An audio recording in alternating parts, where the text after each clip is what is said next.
एक किसान 2 बैलों को अपने खेत में चलाता था।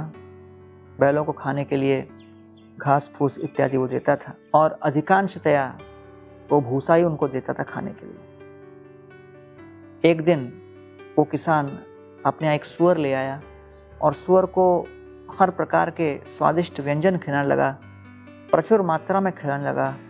सूअर धीरे धीरे मोटा होने लगा। छोटे बैल ने बड़े बैल को कहा, अरे भाई, हम इतने समय से इतना कर्मठ प्रयत्न करते हैं, सुबह से लेकर रात्रि तक हम लोग पूरे हल को जोतते चले जाते हैं, इतनी थकान होती है और हमें खाने के लिए घास फूस और भूसा दिया जाता है, और ये सूअर अभी अभी आया है बिना कुछ काम किए इतना कुछ उसे खिला रहे हैं, ये उचित नहीं। बड़े बैल ने, वृद्ध बैल ने कहा, देखो, बिना जाने दूसरे के साथ कभी तुलना मत किया करो। तो छोटे बैल ने कहा, क्यों, ऐसी क्या बात है, मैं तुलना थोड़ी कर रहा हूं, मैं तो केवल देख रहा हूं।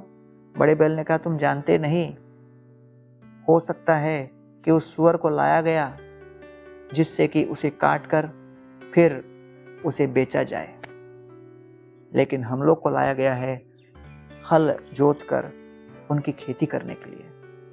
इसलिए जो वर्तमान स्थिति में आप हो उससे संतुष्ट रहना सीखो। मंदार कुंद कुरवोत्पल चंपकर्णा पुन्नाग नाग बकुलाम्बुज पारिजात गंधीर्चिते तुलसिका भरणेन तस्या यस्मिंस्तपो सुमनसो बहुमानयन्ति। वैकुंठ में मंदार कुंद कुरब उत्पल चंपकर्ण पुन्नाग नाग बकुल अंबुज पारिजात इत्यादि सारे विविध प्रकार के सुगंधित रंगीन पुष्प खिलते हैं, लेकिन ये सारे सर्व आकर्षक शक्तिशाली गंधों से युक्त पुष्प तुलसी महारानी के समक्ष नतमस्तक होते हैं, क्योंकि वो तुलसी महारानी के किए गए अभूतपूर्व तपस्या से परिचित हैं और जानते हैं कि कृष्ण तुलसी महारानी की सेवा को पसंद करते हैं। यस्मिंस्तपो सुमनसो बहुमानयन्ति।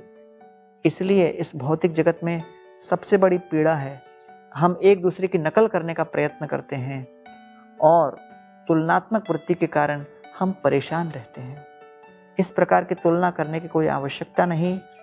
हमें जो गुण दिए गए, शक्तियां दी गई, जो कुछ हमसे संभव हो, उसे भगवान की सेवा में प्रयोग करके अपने जीवन को सफल बनाने का प्रयत्न करना चाहिए।